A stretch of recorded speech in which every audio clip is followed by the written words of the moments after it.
Hello guys, आपका accounting simplified channel में स्वागत है। Today we will discuss new topic which name is calls in advance. एक बार इसकी डेफिनेशन देखते हैं। तो डेफिनेशन में लिखा है समटाइम्स अ शेयर होल्डर में पे अ पार्ट और the whole of the unpaid amount in advance in anticipation of the calls. इसका मतलब एक शेयर होल्डर में यानी कर सकता है पेमेंट इन पार्ट्स में और इन होल यानी फुल्ली एक बार में। तो एग्जाम्पल समझते अच्छे समझ आएगा। कंपनी ने पैसा मांगा एप्लीकेशन पे, अलॉटमेंट पे, फर्स्ट कॉल पे, यानी इंस्टॉलमेंट में पैसे मांगे हमसे 5, 2 एंड 2 रुपीज़, ऐसे पैसे मांगे कंपनी ने। ठीक है, तो शेयर होल्डर क्या कर सकता है, मे पे अ पार्ट, यानी एक बार 5 रुपये दे दे, एक बार 2 रुपीज़ दे दे और एक बार 2 रुपये एंड में फर्स्ट एंड फाइनल कॉल का पैसा दे दे, ऐसा कर सकता है। और the whole of the unpaid, यानी 5 रुपये शुरू में तो दे दिया था, फिर शेयर अलॉट हो गए उसे, फिर ये जो 2 रुपये इससे मांगा ये इसने दे दिया, पेमेंट कर दी 2 रुपये की, प्लस इसी टाइम पे ही ये जो आगे फर्स्ट कॉल इससे मांगने वाले थे वो भी 2 रुपीज़ पे कर दिया। यानी एंटिसिपेशन कॉल जो था, एंटिसिपेशन ऑफ द कॉल्स, यानी फर्स्ट कॉल पे जो हमसे पैसा मांगा जाना था वो हमने शुरू में ही पेमेंट कर दी। इसका कॉल ड्यू नहीं हुआ, हमने पेमेंट शुरू में ही कर दी। ये 2 रुपये अलॉटमेंट का भी दे दिया और ये 2 रुपये जो आगे मांगने वाले थे ये भी पे कर दिया। ठीक है, तो ये हो गया 2 रुपीज़ जो है कॉल्स इन एडवांस का हिस्सा। ठीक है, अब देखिए section 50 of the companies act 2013 क्या कहता है, company can accept advance payment from any share holder in respect of the share held. यानी कंपनी एक्सेप्ट कर सकता है एडवांस पेमेंट फ्रॉम एनी, किसी भी शेयर होल्डर से, इन रिस्पेक्ट ऑफ शेयर हेल्ड, यानी उसे जितना शेयर हेल्ड, यानी उसे जितना शेयर हमने अलॉट किया है उसके हिसाब से हम एक्सेप्ट कर सकते हैं उसके एडवांस पेमेंट को। तो this is called calls in advance. ठीक है, अब इससे रिलेटेड एक क्वेश्चन करते हैं। देखिए ये रहा क्वेश्चन कॉल्स इन एडवांस का। Question number 1, A limited issued 10,000 shares at the rate ₹12। ठीक है, 10,000 इशू हो रहा है 12 रुपये पे। 12 रुपये कैसे मांग रहा है, एप्लीकेशन पे 5 रुपये, अलॉटमेंट पे 3, फर्स्ट एंड फाइनल कॉल पे 4 रुपीज़। ठीक है, फिर देखिए क्या कहते हैं, company had duly received all money and 1 share holder, यानी कंपनी ने सबसे पहले रिसीव कर लिया सारा मनी। ठीक है, कंपनी सारा मनी रिसीव कर रही है एंड 1 शेयर होल्डर जो था जिसका नेम है राहुल, हु होल्ड 900 शेयर्स, उसने 900 शेयर्स होल्ड कर रखे हैं। ठीक है, तो उसने क्या किया, paid all money on allotment, यानी इसने एप्लीकेशन तो स्टार्टिंग में दे दी थी, शेयर अलॉट हो गया था इसे। ठीक है, अब इसने क्या किया, अलॉटमेंट का ड्यू एंट्री हुई, यानी 3 रुपये जब इनसे मांगा गया सब शेयर होल्डर से, तो ये जो राहुल था इसने अलॉटमेंट के साथ, अलॉटमेंट यानी 3 रुपये तो पे कर दिया, प्लस ये जो आगे का 4 रुपीज़ था फाइनल कॉल का ये भी पे कर दिया अलॉटमेंट के टाइम पे। ठीक है, यानी फर्स्ट कॉल तो मांगा नहीं बट इसने पहले पे कर दिया, तो ये 4 रुपीज़ क्या हो जाएगा हमारा, कॉल्स इन एडवांस। ठीक है, अब जनरल एंट्री देखते हैं। सबसे पहले क्या होता है, बैंक अकाउंट हमारा डेबिट होता है।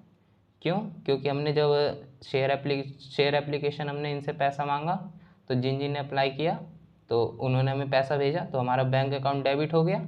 ठीक है, बैंक अकाउंट डेबिट कितने रुपीज़ से होगा, 5 रुपये था एप्लीकेशन का, तो 5 इंटू कितने शेयर्स हमारे 10,000, तो 10,000 शेयर्स, तो ये हो गया 10,000 इंटू 5, 50,000 रुपीज़।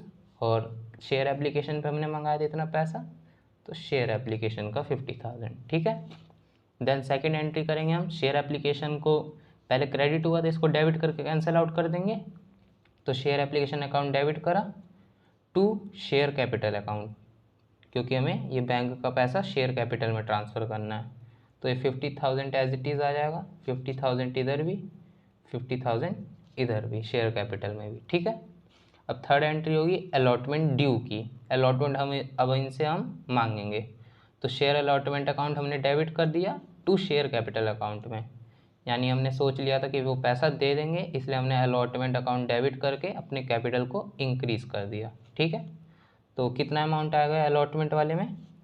अलॉटमेंट वाले में आएगा हमारा 3 रुपीज़ इंटू 10,000 शेयर्स पे, तो 3 इंटू 10,000 यानी आ गया 30,000 एंड शेयर कैपिटल में भी 30,000। ठीक है, अब देन फोर्थ एंट्री आती है जब हमें रिसीव होगा मनी, तो बैंक अकाउंट हमारा डेबिट होगा, सब लोग हमें अब पैसा देंगे, तो बैंक अकाउंट हमारा डेबिट हुआ।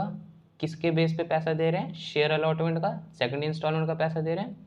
शेयर अलॉटमेंट हमने यहाँ डेबिट किया तो यहाँ क्रेडिट कर दिया, कितने रुपीज़? 30,000। ठीक है, अब देखिए क्वेश्चन में ये लिखा था राहुल जो है जिसने होल्ड कर रखा है 900 शेयर, पे कर दिया ऑल मनी, यानी फर्स्ट एंड फाइनल कॉल का अलॉटमेंट पे ही पे कर दिया। ठीक है, तो इसका मतलब अलॉटमेंट पे हमारे बैंक के अंदर 900 इंटू 4 के हिसाब से एक्स्ट्रा पैसा आया होगा। ठीक है, तो उस एक्स्ट्रा पैसे का नाम 2 कॉल्स इन एडवांस अकाउंट हो जाएगा। ठीक है, अब कितना पैसा आया होगा? 900 शेयर्स था राहुल का, और फर्स्ट एंड फाइनल कॉल का कितना रुपीज़ था? 4, तो 900 इंटू 4, तो इसका मतलब 3,600 रुपीज़ हमारा आ गया कॉल्स इन एडवांस में। और टोटल हमारे बैंक में कितना बैलेंस आया? 30,000 ये तो आया ही था, एंड 3,600 ये भी आ गया, टोटल हो गया 33,600 से हमारा बैंक अकाउंट इंक्रीज़ हो गया। ठीक है, इसकी एंट्री समझ आई? शेयर कॉल्स इन एडवांस इस साइड आ जाएगा हमारा 3,600 रुपीज़ से। ठीक है, अब अगली एंट्री आएगी, फर्स्ट एंड फाइनल कॉल हम ड्यू करेंगे, तो first and final call account हमारा डेबिट हो जाएगा, किससे? टू शेयर कैपिटल अकाउंट से। अब देखिए शेयर कैपिटल है तो मतलब फेस वैल्यू आनी है इधर, तो कितने रुपीज़ से है?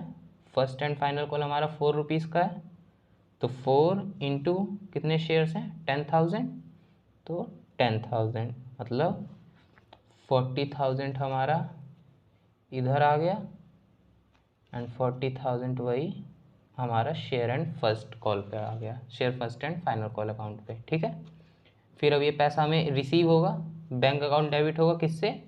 To share first and final call, इस साइड डेबिट किया तो इस साइड क्रेडिट कर देंगे, तो सेम अमाउंट आएगा 40,000। अब देखिए बैंक अकाउंट में हमारा कितना बैलेंस आया होगा?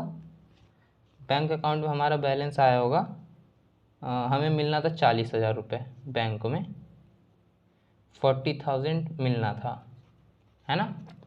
तो 40,000 में से हमें ये 3,600 पहले ही मिल गया, तो ये वापस तो अब पे नहीं करेगा वो शेयर, और राहुल अब दोबारा पेमेंट तो करेगा नहीं 3,600 का, तो 3,600 हमने माइनस कर दिया, तो कितना आ गया बैलेंस? 36,400 रुपीज़। ठीक है, 36,400 आ गया हमारे बैंक अकाउंट में, तो बैंक अकाउंट में हमने लिख दिया 36,400 रुपीज़। और जो बीच का अभी ये मिस मैच है ना अभी, तो बीच का गैप कितना था? 3,600 गैप है, इधर हमने calls in advance account credit किया था, तो यहाँ डेबिट कर देंगे, calls in advance account debit हो जाएगा। ठीक है, ये थी main 2 entry calls in advance की, एक बार क्रेडिट हो जाएगा, एक बार डेबिट हो जाएगा, ये मैच हो जाएगा फिर इसकी वजह से, और ये दोनों कैंसिल आउट हो जाएगा। ठीक है, अब देखते हैं इसके बाद कॉल्स इन एडवांस का टॉपिक ख़त्म हो गया यहाँ। देखिए अब आगे चलते हैं, अब न्यू टॉपिक पढ़ते हैं, interest on calls in advance का। कॉल्स इन एडवांस का मतलब हम समझ गए हैं, अब interest on calls in advance का मतलब समझना है, तो यानी कॉल्स इन एडवांस जो हमें एडवांस में मनी मिली थी, अब उस पर हमें इंटरेस्ट पे करना पड़ेगा पब्लिक को। ठीक है, तो मैक्सिमम रेट इसका कितना है? 12%, कि हम 12% ही मैक्सिमम पब्लिक को पे करेंगे इंटरेस्ट। ठीक है, अब लिखा है company has liable to pay interest on calls in advance to public. इसका मतलब है कंपनी लीगली बाउंड हो गई कि वो पे करे इंटरेस्ट पब्लिक को, किस पे? उनके एडवांस मनी पे। ये उनका ऑब्लिगेशन है या फिर कह सकते हैं ड्यूटी है। ठीक है, कॉल इन एड्रेस के केस में क्या होता था कि कंपनी की विलिंगली थी, उनकी मनमर्जी थी कि वो पैसा चार्ज करे पब्लिक से या ना करे, इंटरेस्ट। ठीक है, इंटरेस्ट उसमें मनमर्जी थी कॉल इन एड्रेस में कि वो चार्ज करेगी या नहीं करेगी। बट इस केस में क्या है, इंटरेस्ट हमें पे करना ही करना पड़ेगा। ठीक है, अब इससे रिलेटेड क्वेश्चन करते हैं, interest on calls in advance का। देखिए क्वेश्चन में लिखा है in same question number 1, question number 1 की तरह ही अब एक्स्ट्रा लाइन लिखिए इसमें, now company is pay interest to Rahul on his advance money, यानी जो एडवांस मनी दिया था ना राहुल ने, अब उस पर हम इंटरेस्ट दे रहे हैं, कितना 12%। ठीक है, 12% अब दे रहे हैं हम राहुल को इंटरेस्ट। तो पहले तो 6 एंट्री सेम रहेगी, ये जो हमने करी थी 6 एंट्रियाँ, 6 एंट्री पूरी सेम। देन अब 7th एंट्री हम करेंगे जब हम इंटरेस्ट पे कर रहे हैं, तो हमारा बैंक बैलेंस कम होगा। बैंक बैलेंस कम होता है टू क्रेडिट साइड की तरफ, तो टू बैंक अकाउंट हमने पहले लिख दिया। अब बैंक अकाउंट में कितना आएगा वो अमाउंट देखते हैं, 3600, यानी कॉल्स इन एडवांस जो था 3600 था। अब इसका कितना परसेंट हम दे रहे हैं, 12%। कितना अमाउंट आ जाएगा, हो जाएगा इसका 432। और इस साइड से बैंक कम हो गया, और किसका पेमेंट कर रहे हैं हम, interest on calls in advance account debit to bank account 432। ठीक है, इंटरेस्ट का हमने पेमेंट कर दिया। अब यहाँ देखिए एक मेन चीज़ है, जब हमने interest on calls in advance पे कर दिया ना, अब उसके बाद शुड बी रिटर्न ऑफ। अब इसको रिटर्न ऑफ करना पड़ेगा at the end of financial year, यानी जब आपने एंट्री पास करी और फाइनेंशियल ईयर एंड नहीं हुआ तो उसको यहीं पे छोड़ देना, ख़त्म हो जाएगा। अगर फाइनेंशियल ईयर हमारा एंड हो गया तो हमें एक और एंट्री पास करनी पड़ेगी, प्रॉफिट एंड लॉस हमारा कम हो जाएगा। Interest on calls in advance का अगर हम पेमेंट करेंगे तो हमारा प्रॉफिट कम हो जाएगा ना, तो प्रॉफिट एंड लॉस अकाउंट हमारा डेबिट हो जाएगा, क्योंकि डेबिट में प्रॉफिट एंड लॉस कम होता है। तो प्रॉफिट एंड लॉस अकाउंट हमने डेबिट कर दिया टू किसकी वजह से, interest on calls in advance account की वजह से। ठीक है, तो interest on calls in advance में कितना बैलेंस था, 432, और 432 हमारा प्रॉफिट कम हो जाएगा। ठीक है, ये एंट्री पास हो गई, ये मेन एंट्री थी। अब देखिए कल भी हमने करा था interest on calls in address वाला, तो उस केस में जैसे हमारा एंड नहीं हुआ था फाइनेंशियल ईयर का, अब मान के चलिए उसका भी अगर एंड होता है फाइनेंशियल ईयर का, अगर एंड हो गया फाइनेंशियल ईयर तो उसकी एंट्री क्या होती, तो interest on calls in address account हमारा डेबिट होता, क्योंकि हमारा फ़ायदा था। Interest on calls in address account debit हो जाता किससे, to profit and loss account, और जो भी अमाउंट रहता हमारा एरियर्स पे हमें जो भी इंटरेस्ट प्राप्त होता वो हम प्रॉफिट एंड लॉस अकाउंट में ट्रांसफ़र कर देते हैं। ठीक है, आज के लिए बस इतना ही। अब कल न्यू वीडियो एक स्टार्ट करेंगे जो कि रहेगा प्रो राटा बेसिस पे, जो कि मेन कॉन्सेप्ट है, कल उसको अच्छे से समझा जाएगा। तो आज के लिए यहीं रहने देते हैं। होपफुली आपको वीडियो अच्छी लगी होगी, तो लाइक कीजिएगा, शेयर कीजिएगा एंड कमेंट कीजिए अगर कोई डाउट हो तो। अब के लिए धन्यवाद।